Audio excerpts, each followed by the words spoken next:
So you finally get the house you want, you're wicked pumped, and you're ready to go on to home inspection, but we both know, everyone knows, there's probably gonna be some repairs. Yep, you're gonna need some.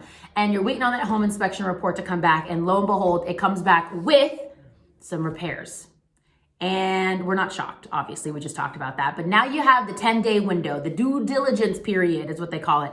And at that point, you can hire a professional to come in and have them come in and give you a quote of what is gonna be needed to be done and how much. Now you take that quote and you bring that to the seller and you let them know, hey, this is 10 grand. What are we gonna do about this? Because if it's something small, like a railing that needs to be fixed or things like that, we can wait normally until after closing and you can pay something that's minor. And if you really want the house and you don't want to lose the house, you may not bring that up to the seller. Now, if you have FHA, this is like a whole other ball game. FHA has other guidelines that may need to be taken care of up front before closing and with repairs.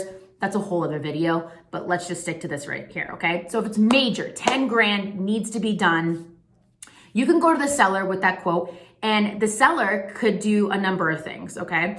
They could go and take that quote and hire a professional, and you make sure it's a licensed professional, you have it down in writing, is going to get it done prior to closing. Now, let's say the seller doesn't have the money. They need to sell the house first before they have those funds to get that done, that repair. So then at closing, they can give you a credit, or they can pay the licensed professional to get it done after closing. So that's what it comes down to when it comes to repairs.